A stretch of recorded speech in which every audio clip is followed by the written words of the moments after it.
God knows what's next for you. There is a truth that defies fear, shatters uncertainty, and calms the most restless heart. It is this: God knows what's next. Before the next chapter begins, before the doors open, before the road is revealed, He already stands at the end of it.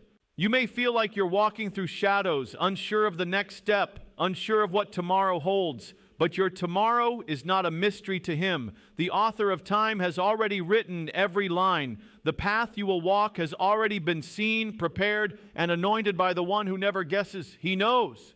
While you stand in uncertainty, unsure of the next step, God is already in your tomorrow. What looks like mystery and confusion to you is already clear and completed in His eyes. He sees what you cannot, and He is never caught off guard. Your future is not something He's figuring out as you go. It's something He already knows, something He has authored and prepared with precision and love. You may feel like you're in a fog, but He sees the full landscape. You may only see one step ahead, but He stands at the finish line calling you forward. This is the comfort and strength found in knowing that He is eternal, outside of time. He isn't limited to what you know today. He's already in your next season, your next battle, your next breakthrough. While you're praying for direction, He's already established the answer. While you're wondering how things will work out, He's already aligned people, places, and moments to meet you at the right time. Nothing surprises Him, and nothing is wasted in His plan. So when you feel anxious about the unknown, remember that it is only unknown to you. When you feel afraid to take the next step, remember that you're not walking into a void. You're walking into something that's already been prepared.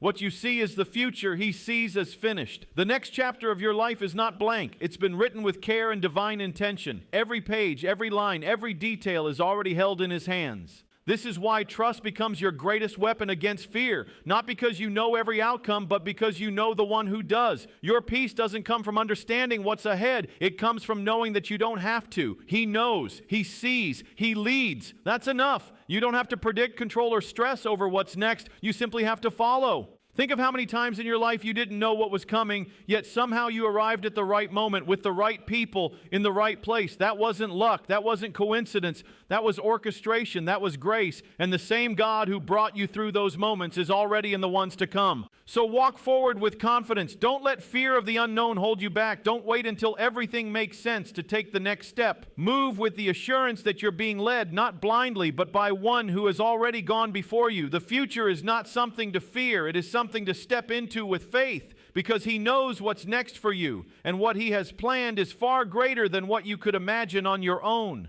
There are moments in life when everything feels quiet, when prayers seem to go unanswered, and when forward motion feels like it's come to a halt. These seasons often feel frustrating or confusing, as if something has gone wrong or you've been forgotten. But what looks like silence is often divine strategy. What appears to be a delay may actually be part of a deeper process of alignment. You may not see what's shifting behind the scenes, but heaven is never still. When God is preparing something significant for your life, He often draws you into a waiting season, not as a punishment, but as a necessary phase of transformation and preparation. In the silence, something powerful happens. Your heart is refined. Your motives are tested. Your dependence shifts from your own plans to His guidance. It is in these moments, when the noise fades and distractions fall away, that your spirit becomes more sensitive to His voice. You start to hear not with your ears, but with your heart. And even though it feels like nothing is happening, something holy is growing. Strength, patience, and trust are being built where anxiety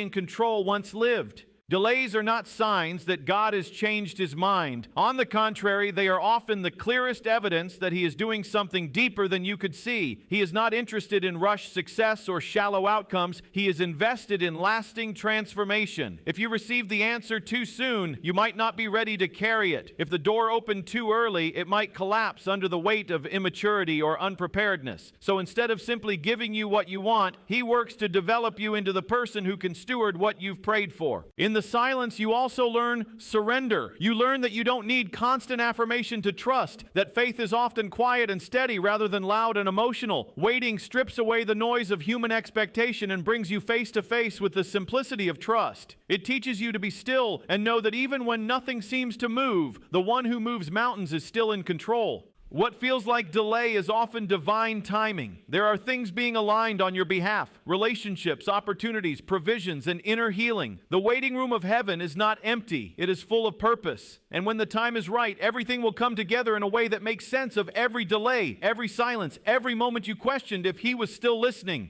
So instead of rushing the process, lean into it. Trust that in the waiting, you are being shaped. In the silence, you are being strengthened. And in the delay, you are being aligned with something greater than you imagined. The stillness is not the absence of God. It is the stage for His perfect work to unfold.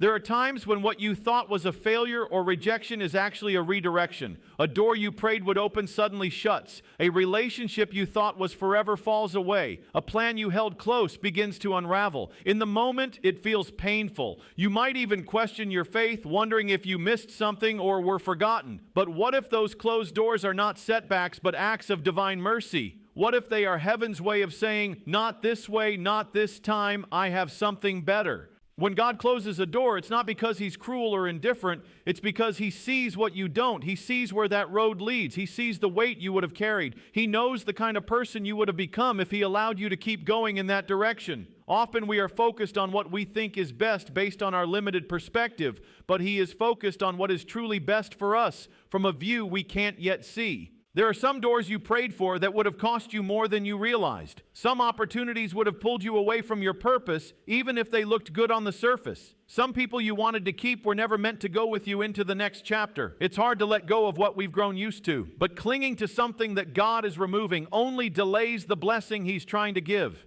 Disconnection is not always loss. Sometimes it's protection. God will remove things that aren't aligned with your destiny, not because He wants to deprive you, but because He wants to preserve the calling on your life.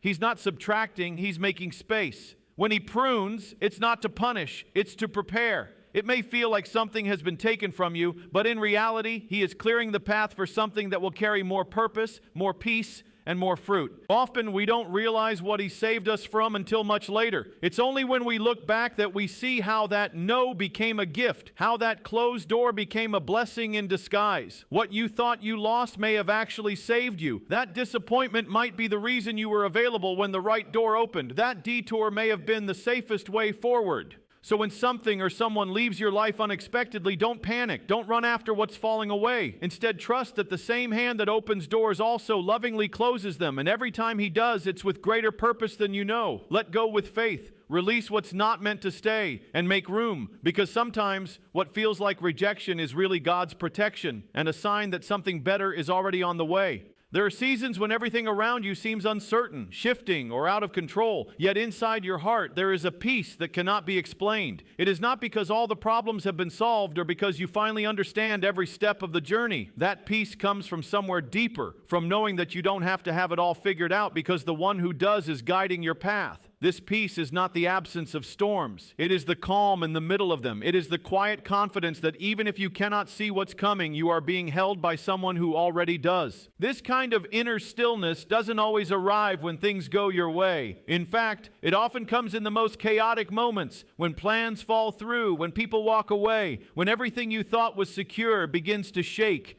And yet, in those very moments, you begin to feel anchored, not because your circumstances are easy, but because something in your soul is aligning with a deeper truth, that you are not alone, that you are not forgotten, and that this season is not the end of your story. Alongside that peace, you begin to notice divine confirmations, subtle but clear signs that you're not walking in the dark, even when your mind tells you otherwise. A verse you weren't looking for speaks directly to your situation. A message from someone appears at just the right time. A moment of worship brings unexpected clarity. These are not coincidences. These are whispers from above, gently reminding you that you are seen, known, and guided. You don't have to force your way into the next season. You don't have to chase answers or manipulate outcomes. When peace and confirmation begin to align, it is your invitation to rest, not in idleness, but in trust, to move forward not with panic, but with purpose. Because when God gives peace, it is a sign that He is already at work. He is opening the right doors, aligning the right people, shaping your heart, and clearing the path ahead. That peace protects you from fear. It guards your heart from anxiety, and it allows you to step forward even when the path is unclear. It's not just an emotion, it's evidence that something greater is happening beneath the surface. That peace is not fragile. It is rooted in eternity, and once it takes hold, it changes the way you walk, pray, wait, and believe. So when everything feels uncertain and yet you find yourself unshaken, don't question it. Embrace it. That kind of peace is not ordinary. It's a sign. And when you feel it, you can be sure that God is already ahead of you, preparing what's next. You are not walking blindly. You are walking under the guidance of divine wisdom. And the peace within you is the proof that you're right where you need to be. Conclusion. When you don't know what's next, rest in the truth that God does. Every unanswered question, every delay, every closed door is part of a divine plan far greater than what you can see. He is not making it up as He goes. He's already written the next chapter. Even in the silence, He is speaking. Even in the stillness, He is working. And even in the waiting, He is preparing. You are not behind. You are not lost. You are being led by the one who knows the end from the beginning. So walk forward with trust. Release what no longer belongs and hold tightly to the peace He gives, because no matter what it looks like right now, God knows what's next for you, and what He has planned is more than worth the wait.